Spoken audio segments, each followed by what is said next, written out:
to make a note here. I was reminded that sometimes there are storms when there's always going to be storms, actually, regardless if you have goals or not. However, I was just reminded on my road today that I'm driving on right now that I was thinking, I was kind of concerned about how my family might be feeling because my uncle just passed away. He's not by blood, by marriage. My uncle passed away, and they were divorced, but I still consider him my uncle because he taught my daughter how to walk. When I was getting off the pain pills, actually, no, I was off the pain pills. My family just lost their fucking minds when I got off of them because they didn't believe that it could be done because the women in my family were still on them and they thought that I was lying, so a whole bunch of drama ensued. Women and their gossip. Well, my family is full of women, and my mother has 3 sisters, and all 3 of them, I think to this day, are on the pills. And we don't talk because I'm not going to have that in my life. I can't save them. Only they can save them, and they have to hit rock. They keep hitting rock. I mean, you just have to believe that they can hit rock bottom the way I hit rock bottom, and I changed because that's the only thing that can save them. I can't. Because when I first got off the pain pills, I wanted to save them. I felt so good. I felt like a little dog that got a bath, and you know how they immediately run outside and they start rooting around all over the grass, and they just feel so good. That's how I felt. And my family thought I had lost my mind. I had fasted for 8 days and 8 nights. I was sleep deprived because I couldn't sleep. You're in so much pain, you're having diarrhea to the point where you're dry heaving out your butthole, and which doesn't even sound possible, but it is, because like your body's just like dumping and dumping and dumping because your liver is finally like, oh my god, thank god she stopped taking the fucking pills, man. So your liver's like bleh, bleh, bleh. Okay, like in an Adam Sandler sort of way. Well, so you're all dumping that shit out, and I can remember on one particular occasion, I was on the toilet, dry heaving my little butthole, fire burning like fucking lava. Well, I got nauseous, and I had to immediately vomit in the bathtub while I was still on the toilet.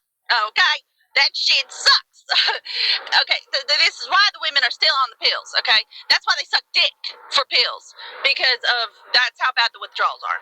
So I ain't mad at them, but I went through it because I'm just stubborn, I didn't want anybody controlling me with pills, and this little nasty guy would come around and he would offer me pills just to be in my fucking company, and it pissed me off, and I didn't belong around that guy. He was my aunt's friend, and he grossed me out, and he wanted to fuck me, and I didn't like him, and he would like ghost us. Like, he would bring pills and talk all this shit because he actually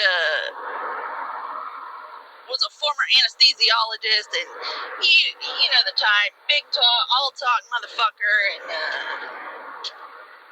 he was just using pills to like, I don't know, what the fuck, I don't even want to go into that, but he ended up making a fake profile on Facebook with my name, and he just, I don't know, this guy, but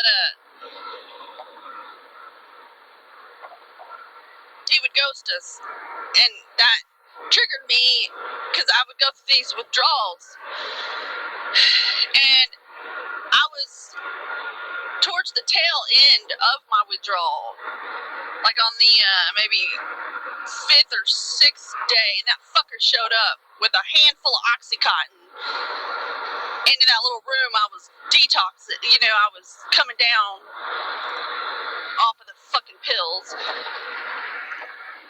And he held out his little hand with the little white pills. He's like, here you go, are you okay? I heard you're having a hard time. Well, I looked at him, and in a fucking Keanu Reeves Matrix sort of way, I said no. And a Kurt Russell tombstone walking on Waterway with a fucking shotgun, I said, no, bitch.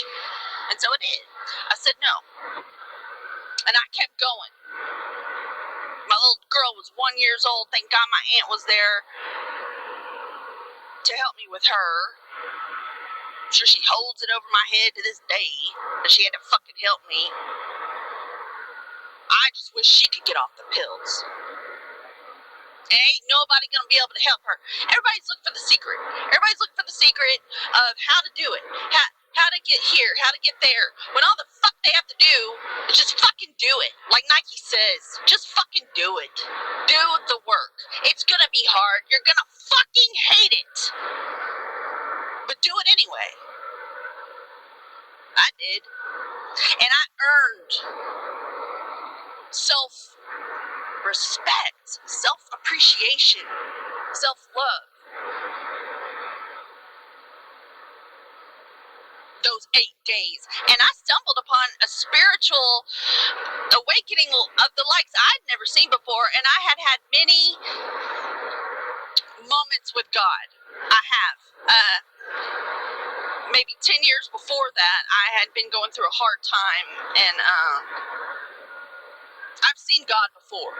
Like, that wasn't my first time, but it was my first time putting the 2 and 2 together with the fasting and the sleep deprivation and all that. Like, I literally felt reborn. Like, I had died and was reborn. Like, it was very spiritual, very enlightening, and, I have I'm looking for the word, a fondness of all that suffering because it led to so much wisdom, so much insight. Like, it opened up doors in my code, my genetic code, my DNA, my brain, I don't know. It opened doors that would have remained shut if I hadn't have done that. And I think it's the most beautiful thing in the whole wide world. So when those doors open and you get to see things in a new light, it's the most beautiful thing. It makes life worth living. And, or it just, it that's the gold of existence. When you make it through something like that,